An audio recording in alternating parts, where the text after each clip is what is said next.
No, because that could be super fun. Let's see. Here we go. We are going live.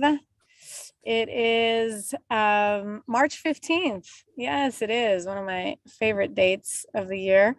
And here we are on a Tuesday. Here in the US, it is a spring break, or at least in Texas. I don't know. Sometimes spring breaks don't fall in the same time. We've got Alec here with us, still on his sunny beach. We got Eddie with his fantastic shirt there. Lynn is here with us, enjoying the time change. Colette is here. Good to see you, Colette. Nice to have you with your camera on. And Melinda, welcome to the Daily Success Call. It's great to have you here. We got Scott. Scott, I'm eager to hear how daylight savings changed for you, for the better, for the worse. Give me a thumbs up for the worse. All right. We got Renee. Good to see you, Renee. Kimberly's here. Brenda's here. Patricia A is here. Joseph, our wonderful Gail is here. Marta, Gavin, and more students coming online as we begin. I'm gonna stick with my original idea, Eddie. So, we've changed clocks here in the U.S. Daylight savings hit us on. So it was Saturday night. So basically Sunday. Sunday in the morning there, the wee hours of the morning, like 2 a.m. And it's a very interesting thing, this daylight savings. And we're not going to get political, right? Because I know there are all kinds of opinions around that. But just kind of to get into this idea, because daylight saving has been around for a very long time. It's been, as far back as Benjamin Franklin. You can trace it to the 1784, I believe, if I remember correctly. And that was, they started that to just conserve energy. They wanted to burn less candles so people would have more light. And you can go, the Romans had their thing that they did. And, basically, if we kind of look at it in a general kind of view, it's the idea is to become more efficient. So there's more opportunity for light, where people can be more active, and we can take more advantage of these the daylight in order to do whatever it is that we need to do. And each country, each area has their own interpretation of this. So we changed clocks here in the Northern Hemisphere, or in the US, in North America, but some have not, and Europe has not. And I think Australia, I just heard, has not. And you can share your version of that when it comes time to just kind of talk about it. And it's pretty interesting, because you would think that time is a very kind of set thing, right?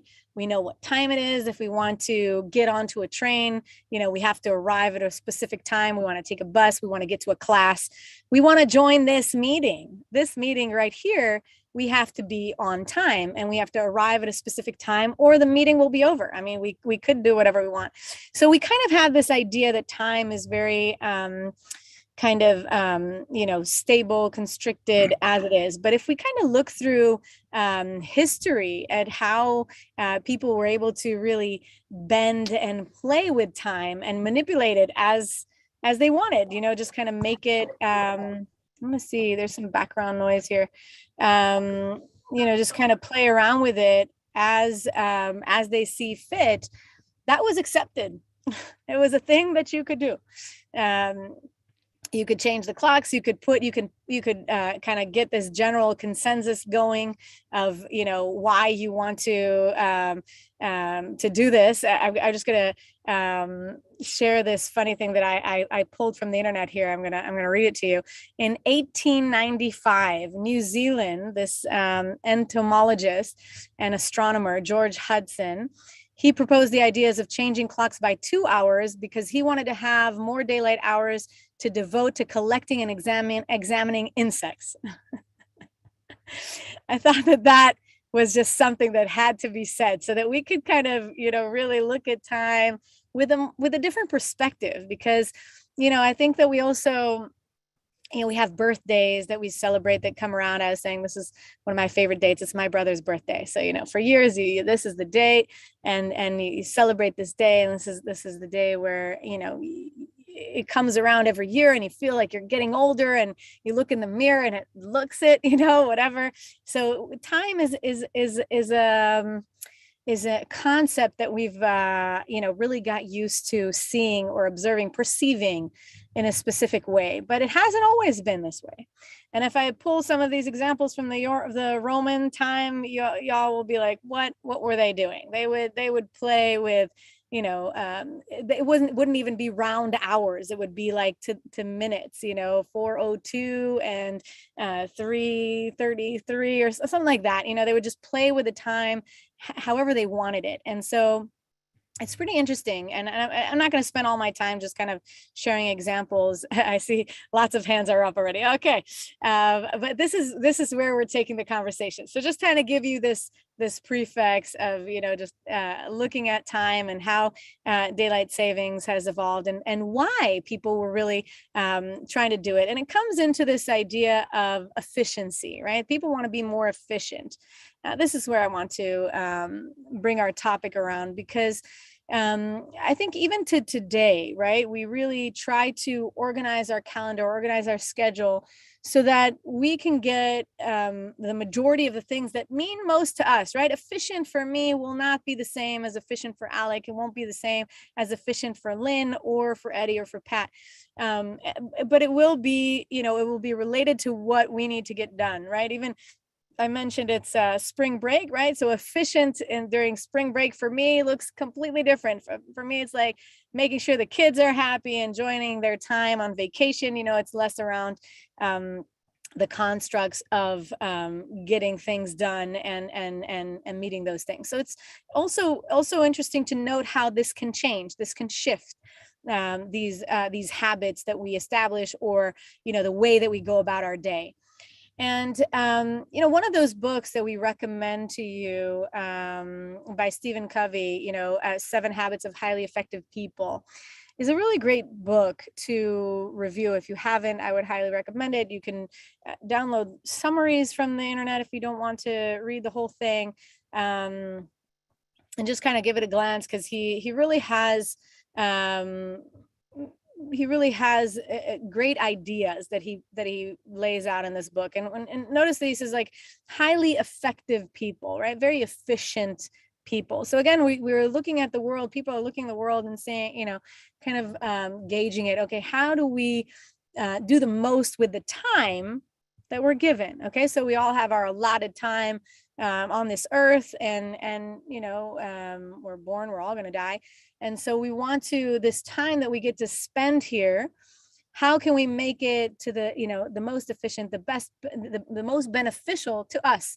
Obviously, we're not up to comparing or to saying one has it this way or the other. It's really us to ourselves, and noticing also throughout time, how those needs can change relative to the exact, even if we look at just the seasons. And I know for some of you, it's not spring, it's actually fall. But, just noting how the seasons can affect our time and what we choose to do with it, and how much time we can spend outdoors and can't spend outdoors, right? So winter time really keeps us more introverted, in our house, in our own place, and looking inward. Whereas during the springtime, summertime, we're more extrovert. We can go out, we can enjoy, and so on and so forth. And spring for us here in the Northern Hemisphere is coming pretty quick. We actually welcome it on Sunday, which is the actual spring equinox. So that's really fun. But let's go back to this idea of efficiency or being effective, and a lot of Covey's principles here. And I'm not gonna get into all the principles and all that, but he goes in and he tries to portray this idea of being proactive. So planning ahead, what is the end, what is the desired outcome that you want? Where are you headed? Where are you going? And then how can you then take the task to get there? So you decide what is most important for you. He calls this, put first things first. right? So you kind of make sure that you are prioritizing what it is that matters most to you in this given moment right now. And it doesn't, again, it can be changing and always evolving. And then also kind of having this broader view of, how do we make sure that the most amount of people involved, the people that we interact with, have the best outcome from our actions. Because he talks a lot about working environments and bigger groups of people, and really establishing these work environments, and how do you work, and who do you call to your teams, and as you're working in negotiation. He gets into all of that in his books, and again, we're not going to get into all that. He also, in a later book that he presented, he talks about this 8th habit, which I thought is interesting also for our topic. I'll end on this. And he's talking about really finding your way to greatness, right? With all of the information that you have around you, with all of the access of knowledge that you have around you, even if we take it into our business, right? Rachel's system, the low-hanging system, or if you've joined the Launch 100, you have all of this access to knowledge and to information. And now it depends on what you do with it, right? So how are you incorporating all of that into your life? And how are you, what is your approach? What are your steps that you're taking in order to incorporate all this information? Because there can also some students that sign up and pay the all the dues and all the things, but don't take action. Watch the videos, maybe not, and don't take action. Maybe don't upload products, or do upload products, but not enough. And so it really, his book is actually titled, and I just recalled, From Effectiveness to Greatness. Like, how do you move from that idea of being effective to then being great? And so, it's really interesting when we get to look at a group of people, any group of people for us here, and just kind of see, what kind of steps each person is taking in their life, what kind of changes, what kind of shifts are you making? How are you making your time available for the things that matter most to you? So how are you using your time in the most effective way? Wow, we've changed screens there, Scott. We're now in the ocean there with the swimming sharks. It looks fantastic. You'll have to tell me about this. All right, I can go on and on about this, but I want to hear from you. I want to hear from you on a couple of topics. Joseph is asking, what does time change have to do with being successful in my business? My job duties does not change. Time change does not affect my. Okay, so what I was doing is using the idea of the changing of clocks that comes from being most efficient, right? If we looked at the idea, I always try to pull from relevant things in our lifetime, right? So right now, this is just something that happened. It affected all of us. All of you were affected by that, those that did change their clocks and those that didn't.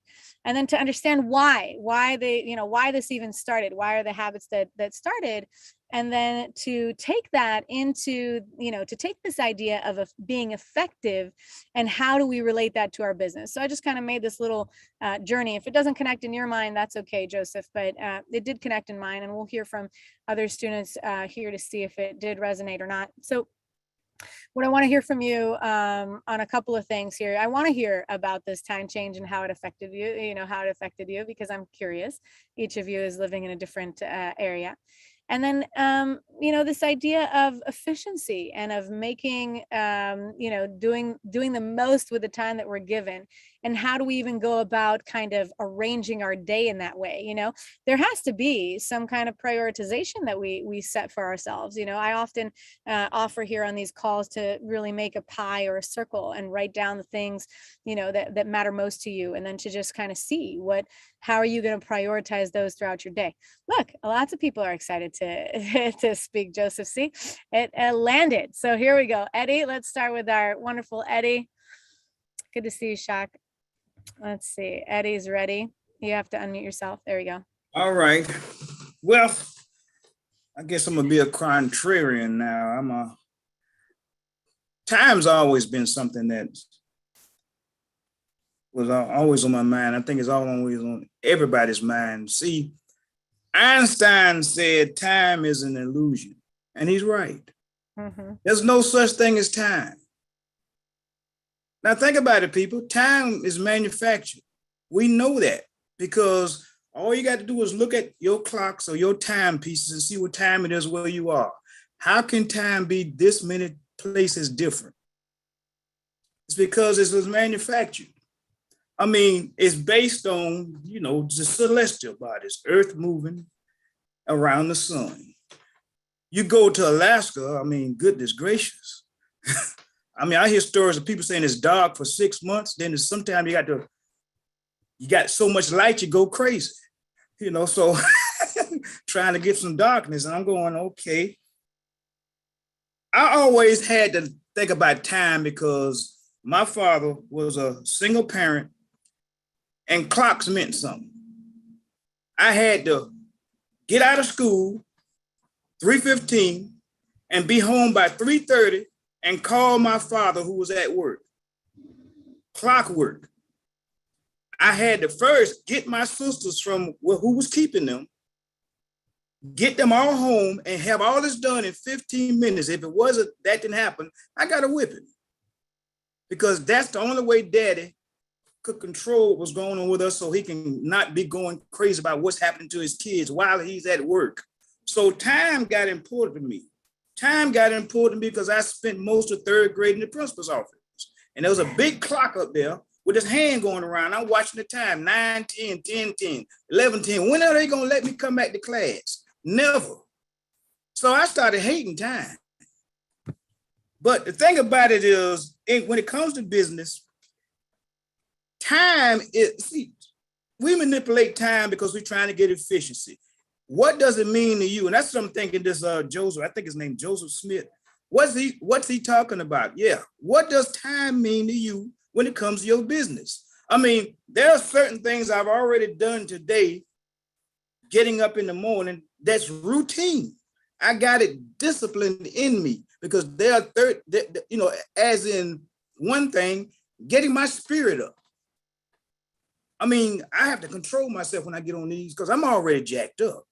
I'm fired up because your day, I promise you, will go much better no matter what goes on if you get yourself up in a right frame of mind. But doing with time was something to control the masses. We want everybody here to say, like, I'm at Walmart. I'm going to work on time. I'm going to work before the time. People say, why are you here so early on this whole job? I've been disciplined to get the time right. What does time mean for you is what you want to ask yourself. And what does it mean for this business? When do you download your mugs? When do you start getting more designs? How do you put your day together to do what's important for you? Your children, your friends, because everybody wants a piece of you. How do you manage the fact that you want some of you and everybody else want a piece of you too? That's what time's all about. This guy that wanted to get, bugs and find out how many more bugs, whatever it is, he wanted to manipulate time for himself. So think about time as that. What does time mean for you? Because it is an illusion. So you can just do what you want with it. What are you trying to accomplish and how much time is going to take? That's the things you need to find out for yourself. Thank you very much, Karen, for this opportunity of sharing this illusion to us. I love it. I love it, Eddie. And I'm glad you said it. I always have to be more careful on how I word things, but I like that you said, time is an illusion, but that's a hard one to kind of let go of, right? Because we're so tied into that. But I think I don't know if more healthier way or a different way, let's put it that way, a different way to look at it. If we start seeing things as cycles, right? Cycles. We just look at things as cycles, just like the seasons, just like the waxing and waning of the moon, just like the sunrise and the sunset it makes it, such a different construct to us. It also gets us out of the linear. We're so attached to the linear. Our calendars kind of move in one way, and the clock just kind of ticks as we go. But if we can start looking, at our life as cycles, I think it will also give us that breathing space to really get established with our business, get launched, because we'll have we'll look at it as a cycle. We'll say, okay, let's look at the business at the end of the year, or let's look at the business at the end of, every quarter, or let's kind of look at how we've been engaging, with our business and with our life. And we don't have that harsh eye of every, oh, well, I didn't do the 10 mugs today, so now, you kind of give yourself a slap on the hand there. But 1 second, because we can make up for it on a Saturday and we can upload 30.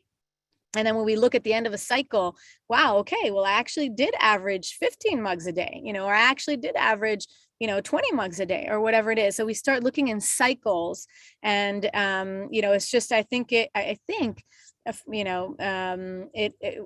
it has this more holistic, balanced way of viewing life and moving forward. So I'm really excited that you said that and shared. And I like how, the idea of time was like enough to spark all of this conversation. So this is great. We got a good comment here from Emmelinda, but I'm going to get a lot of hands up today. So let's go to Pat.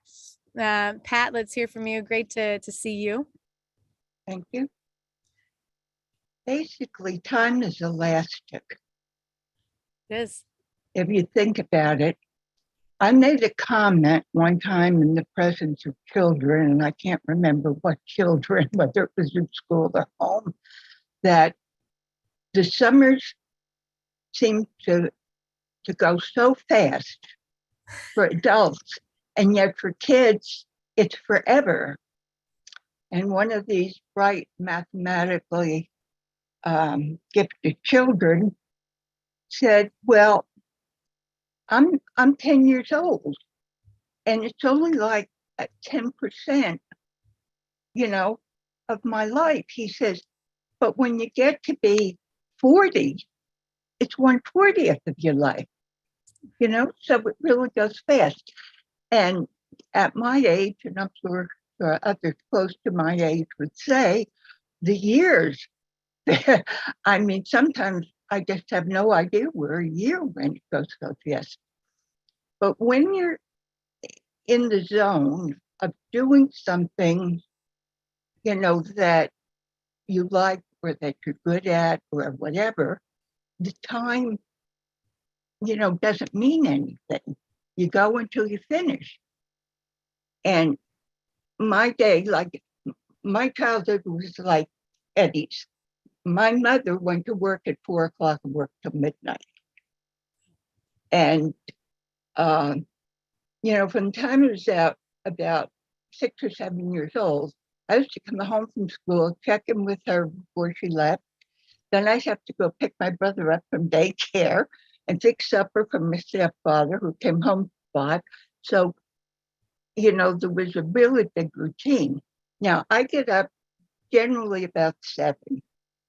And I do my morning routine and whatever around the house I can do. But 10 o'clock is my work time. My work day is from 10 o'clock to 6:30. And I had to put an end time on it because I would get into, looking for designs and doing the keyword searches and all this. And, my caretaker would come in at 9 o'clock and say, you haven't closed for supper yet. So after a discussion with her and my daughter-in-law and son-in-law, we said, okay, 6:30, you stop. Because I would. This morning I had planned to spend an hour on keyword search. I stopped when I noticed it was 12:15. And I got a lot done, but it went quickly. So it's this balance between having a schedule and taking advantage of those times when you're really, in the zone, and you can get a lot done in a relatively short, space of time. I think that's all. Love it. I love it. I love how you described, you're in the zone, and then time means nothing to you there. That's such a profound, because I think everyone can relate to that. We've all felt it. You walk into something and you're super, it catches your attention so much, or you're doing your favorite hobby, or you're going on a walk, or whatever it is that you love to do, and you're captivated, and time means nothing to you suddenly, whereas it was your whole life. You're with that watch and looking at it. And so just even observing that and acknowledging that, I think, is huge for us as humans. You said time is elastic. It is. And we can make it go fast, we can make it go slow, we can, you know what I mean, like as our own, because our perspective of that time, of the experience of time, because it basically is, when we think about, it's basically our memories, right? I mean, what is past, what is future? We're only living in the present. There is only now, right now, this moment. But we have memories of the past and what we did an hour ago. We have dreams of the future, and so we're kind of in that dream state. But right now is all we got. That being said, we still need to arrive on time to meetings, and catch a train, catch a bus, or whatever, get to work, right? So I think it's just such a healthy idea that we can bend it. They talk about time travel, bending time, all that kind of thing, that we learn to bend it with our mind in a way that doesn't make it so, because anyways, everybody's doing it for us. We get to change a clock forward, change a clock back, move things here, move things there. And it's just like, all right, so we can practice this same idea for ourselves. So that was, just a beautiful share there, Pat. Thank you so much. Always great to hear from you. And I'm happy to hear that you're getting a lot of things done, and that is your zone as you search for those keywords and all the things. That's fantastic. Shock. Let's hear from you. My girl Karen, how are you? How Good are to you? see you. How is everyone else? Well, first of all, I just want to say that I love the topic of this discussion here, and everyone's input, especially bringing up Eddie, how he talked about how, like, basically time is based off of the movements of the stars and planets and everything in the sky. But essentially, all there is movement. All there is movement. And even with time, if you sit and stare at a clock, you are a body of movement with habits and patterns and places that you orbit and people that you orbit with. And you paying attention to a clock or something like that is trying to keep in line with that body of movement. And it can end up having an influence on you. Me personally, the time change, I didn't even know the time change until someone told me. Like, it didn't matter to me because I stick to a consistent schedule. It doesn't matter if I'm up till like 4 a.m. working on my businesses, and then I end up sleeping until like 3 p.m. or something like that, because that's happened before. Luckily, I'm not on that schedule anymore. But even when I still woke up, I ate an apple, I made my bed, I did my workouts, I did my studies, and I stayed on my schedule. So the time, it didn't matter to me. I still stayed in my personal orbit of the things that I do as a heavenly body. And each of us is a heavenly body. And so it's like, sure, you can watch the clock and we can share screens. 1 second here, Shaq. Somebody's sharing their screen here. I thought I saw the name on it, but now, oh yeah, Marlena, you're sharing your screen by mistake. So I don't know if I can make you stop sharing it. Doesn't look like I can. So you're gonna have to stop sharing it on your own. Marlena Bansa, you are sharing your screen there. I hope she's in the room, that she didn't step out to go get a drink. Well, the mouse is moving on her computer, so hopefully she just knows that we're talking to her.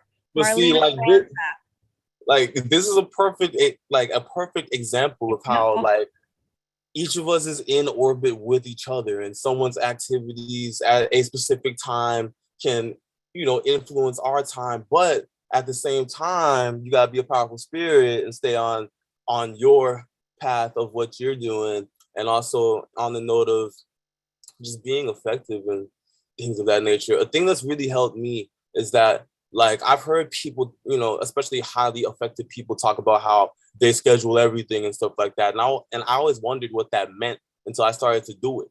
If I go to the bathroom, I write down the time I went, and then when I'm done, I write down the time that I'm done. If I do work, I write the time I started, and then I make sure to track the time that I, have finished. So I know how long that took me. And also because I do that for everything, like it keeps me conscious of just how long activities are taking. It's not even about time. It's just about how much movement has happened in that particular parameter. So time is an illusion. In fact, I feel like because it's such an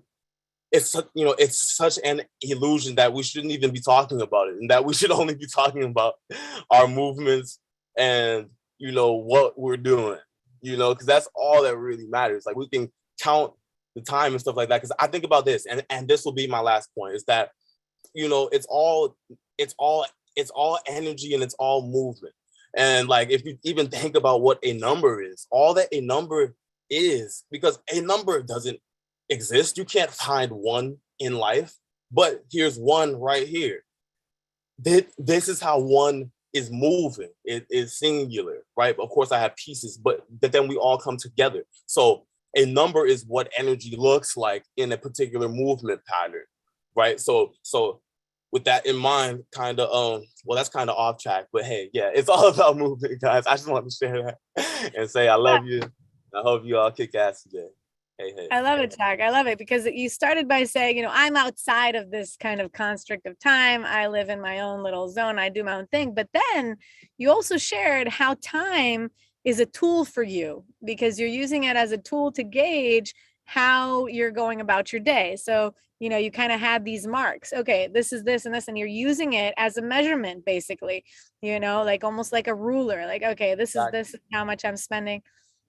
It's a measurement of my movement, and also time is moving too, because it is it's based off of the planets and when the sun goes down in our particular region and things like that. Like it's all based off of movements. So I don't know, like that's kind of how I look at it. Yeah, but, I like it because it's a beautiful kind of show of both of the things. Like we can do both. We can believe in this way, but we can still use things at our advantage. We can go about our day this way, but we can still. So you're saying I'm outside of time, but here I still use time to make sure that I'm getting all of the things that I want done in a day. So it's great. All right, we got Scott in the ocean with some sharks. So now we need to first hear about that, Scott, and then you can share with us all the rest. I just got inspired. That's all. I was getting sick of seeing my background. It's not very deep, unfortunately. All right. I thought it was like a occurrence or some place that you were. This happened. No, that's okay. No, I think it's very interesting. We're talking about time as an illusion. I think there are other ways of looking at it too. I've heard it said that mathematics is the language of the universe, and that if we ever connected with ETs or other intelligent beings throughout the universe, the language you would use to comprehend communication would be mathematics. And I think that's true. And I think time is not time, I think, is the language of consciousness. It's the way we structure our consciousness. It's the way we process things. Because people say in the realm of spirit, there is no time. Future, present, past, it's all now. It is all now. And I think that idea of consciousness moving from a time schedule to the ever-present now, I think also speaks to Neville Goddard's idea of living in the end as living in the now, but the now is positioned at the time in your life when you've achieved the goal. And so everything in your life is colored by trying to live in that reality of the goal being achieved. That is your now. And to that extent, you're moving from, if you like, the conventional living of human consciousness to a living in the realm of, if you like, in the realm of the spirit, where time doesn't exist or only exists as the now. And that's also a reference to the zone. The zone, time doesn't exist. It is only the now. And I think when you're looking at achieving goals, I think the goal will certainly color the way you do things. It colors the way you manage your time, colors everything. One thing that occurred to me is that when you talk about time, the most important aspect is time management, how you manage that time, because it is the most limited resource you will ever have. It's running out all the time, so to speak. And that's why a lot of people who make a lot of money, they don't talk about managing their money. They talk about managing their time, how to get the best use out of that. And that's why they talk, and that it colors the way they do things. They say, well, look, I'm not going to trade my time for money. I'm going to buy assets that generate income that give me time. And that's the mindset change, a totally different mindset. And that's where time management and perception of time becomes important, because if you look at it as a limited resource.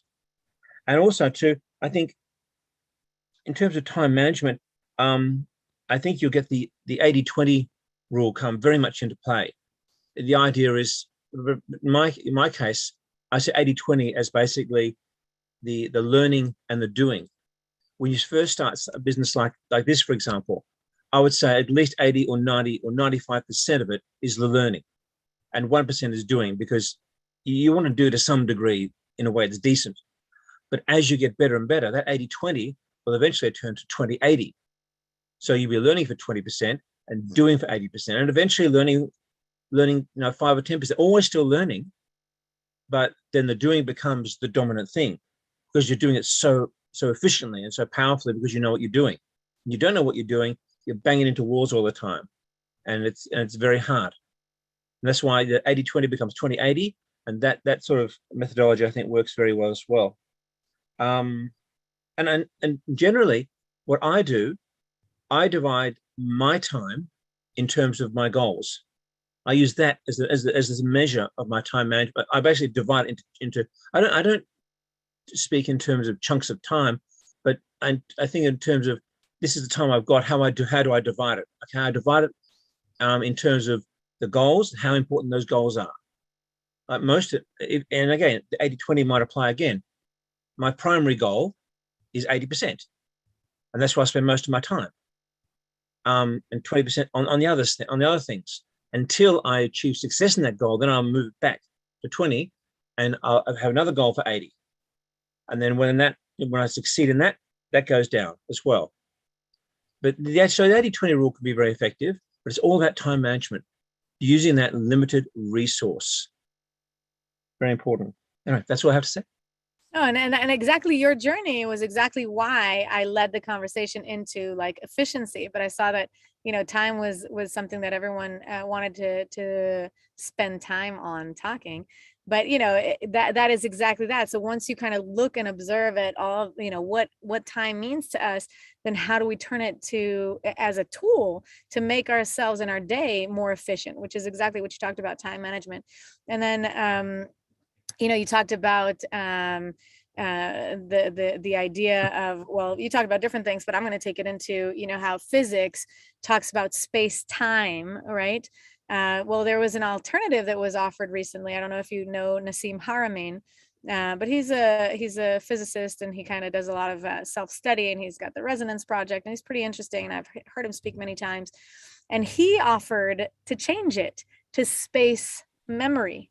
So I thought that could kind of relate to what you're talking about, because what are these, when you talk about consciousness, you're talking about like our what we're thinking about, which is basically the memory, which are these snippets of memory in space. It's not the time as we think about it, it's the memory. So that can be, if you're interested, you could look that up later and just see that, because really, really interesting topic.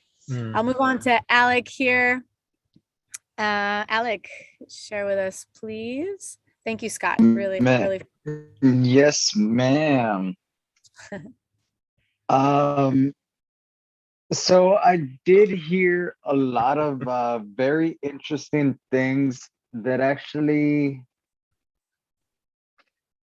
brought me to realize something very specific that I'm doing right now.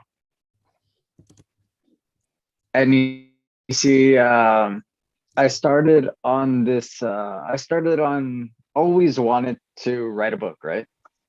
Never went about doing it.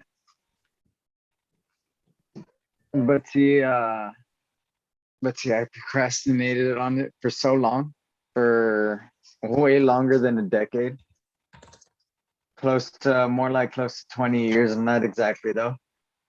And you see, I heard Eddie ask, what does time mean to you? And then Pat went ahead and said, do till you finish. So mind you, I'm writing just little quotes that stuck out the most to me. Shaq said to stay on your path. And then Scott spoke of time management. While you yourself just asked us, what does time mean to us? So, in saying that,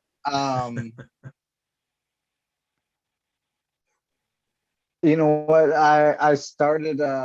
So I wrote a script like a month ago or whatever, and I was when I was talking to John, I told him that I was able to go ahead and do it. I told him, give me like 2 weeks.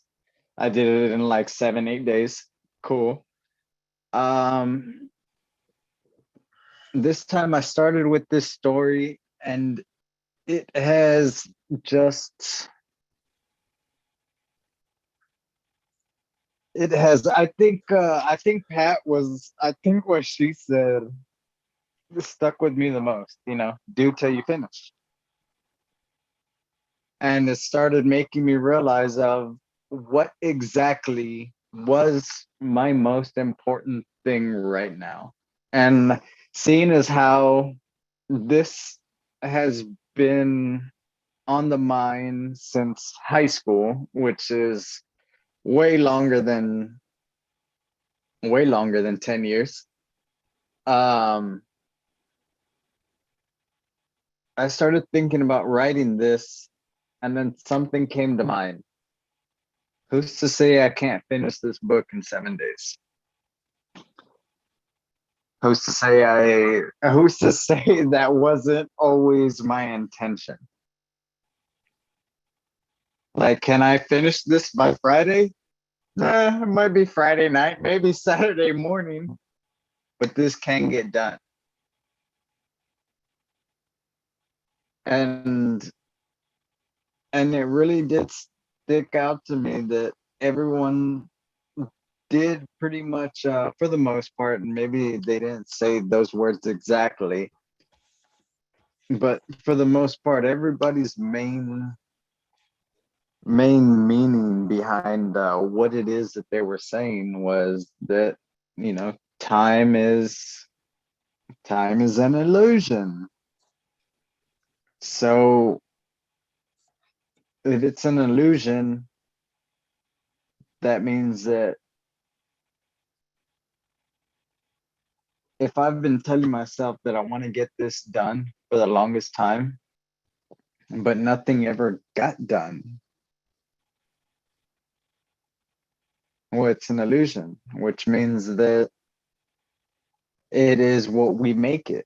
So why can't I finish this in 7 or 8 days? I did that with the script when I said it was going to take me like 2 or 3 weeks. My original idea was to get it done in a month. I finished it in a few days. So why can't I do this in a few days? Now, who's to say that I'm not necessarily, I'm not drifting off from the business. I am simply doing exactly what every counselor here has been stressing on when it comes to prioritizing. That's all I am doing. So who's to say that this right here won't help with what it is that I'm trying to do with my business? I just feel that that everybody is right in the sense. I do feel that is right in the sense when they talk about time being an illusion. I do feel that maybe not everybody will take your sentence or your understanding of what time means to us and prioritizing time. With that, I will let Miss Carol have the floor. You said it exactly, Alec. You're putting the prioritization. You're bringing the focus on, what you want to spend your time and how you want to, where you want to put it, where you want to put your efforts. So, you got it. Michael's here. Michael, we haven't seen you in forever. All right, but we are at the top of the hour, so I'm not going to comment too much on everybody's speeches. We'll just move on to Carol, and we got Lynn with her hand up. Michael, we're happy to hear you. It was to see you back. Let's hear from Carol. Is it me, Carol Ann? Yes. Hi. You reminded me that I once spent a half an hour with Stephen Covey by myself because I was working at the Franklin Covey store in Honolulu, and he came in and there were no customers and I was the only one there. So I got to spend this really magical half an hour with him. And what I noticed the most is he never in his presence did anything or talked about his books or tried to sell anything. And he was just 1,000% in the moment with his attention on what was in front of him. And I was what was in front of him. So it was really awesome to have that modeling by him. I remember it at the time. It was profound to me. I noticed such a huge difference between him and other people in that regard of how and he had a lot going on in life, but it wasn't how he presented himself. He looked like a guy in shorts and tennis shoes that I talk to every single day, in the store. So that was incredible. And then I was thinking about this thing about time. I have done a lot of 15 years probably within my nonprofit. I facilitate the Gallup Strengths and Talents, and that whole teaching has been around for more than 40 years, and it's extraordinary. If you want to get some insight on your talent, and we all have, like, if you want to go with the concept that we create our lives, each one of us, so we create time and we create the importance. And I know with for instance, you'll see with the different leading talents that there are some people, there's a talent called adaptability, and people that are really high in adaptability, that it is just stressful for them to have to keep anything within the time constraints. So they will find themselves hugely stressed out by their life if they try to live, because it's basically trying to live by somebody else's definition. Now, this thing about, of course, we've got to live by time in some cases if we want to be at the meeting and everything. But I realized, even without knowing it, that when I heard about this adaptability, I thought, I've got that pretty high, I bet, because my whole life has been around this concept of freedom and wanting to be free. And I would notice that if hurrying, I just can't see anything good about trying to hurry to do anything. And so I set up certain things, and I started realizing that in some situations or times in my life, I wasn't going to be able to be on time for certain things. And I would tell people that. I would negotiate right up front with them. And if we're going to meet for coffee, I will be there, but I might be 5 or 10 minutes late or whatever, because I knew I was riding the bus at that time in Honolulu. I had no car at that time. So I knew that there had to be some negotiation there. So anyhow, I just think that when you get really, the word in Hawaii we use is akamai, about how time is your tool and how you want to use it, then I think you use it. And by the way, you notice that Stephen Covey used effective and not efficient. They're different words, they mean different things. So I think I'm always into words. Communicative is one of my top talents. So I'm looking up every single word all the time. But anyhow, this has been very fun and given me a lot to think about. And it's really fun to be here and meeting all you Akamai smart people. I'm thankful to be here. Thank you. Love it, Carol. And hopefully next time you come on and you share, we have more time and we can have a discussion. We got Lynn, and we're going to wrap it up. Thank you so much for sharing, Carol. Wonderful words. Let's hear from Lynn. Okay. Well, unlike most of you incredibly efficient people, I'm a dreamer.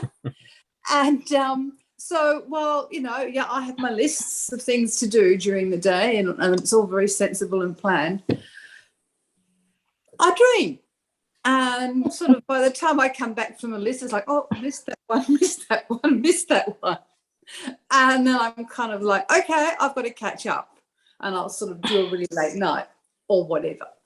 So it's I kind of get things done, but it's not all this beautiful tick point, tick point, tick point. It's a really haphazard, like, oh God, I missed that. Oh, I got to do this.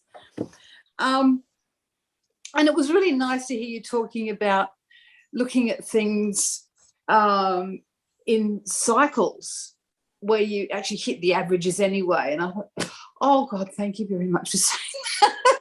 I just thought, yes, that I can come at, that I can. It's if I, instead of giving myself a hard time about the individual, okay, I missed that one today, that means I've got to do 2 of those tomorrow. But no, you don't. It's cool. And so that was what I got out of that. And just as a matter of interest, by way of finishing up, today is the 15th of March, which is it's the Ides of March, which is very, very bad for Caesar's health. Which is very, very bad what? For Julius Caesar's health, he was murdered today. Oh. Beware the Ides of March. I see. I love it. This was such fun because it's so beautiful to see. We're all individuals and different people, and we look at things differently, but we're able to lead these lives and get, realize our dreams and desires and realize the things that we want. We're all here on this business doing it together. And it's just wonderful to share all the different perspectives. I always want to say there's never any wrong or right answers. It's so beautiful to hear from all of you and just to get these different perspectives, because you can really, with just one word, you can transform someone else's life. So it really is a fantastic opportunity when we gather like this. It is time. So we will wrap it up now, but you have, for those of you that are new, there is a help call right after this. So I will end this session. It will go blank. And if you would like the help of your community, you can hop back onto the same link and get some help from all of your friends. There were some fantastic comments that went in. I couldn't read them. We really didn't have a lot of that wonderful commodity of time today, but I think we made the most of it, and it was a fantastic discussion. So thank you all for being here. I look forward to seeing you on Thursday. Bye-bye.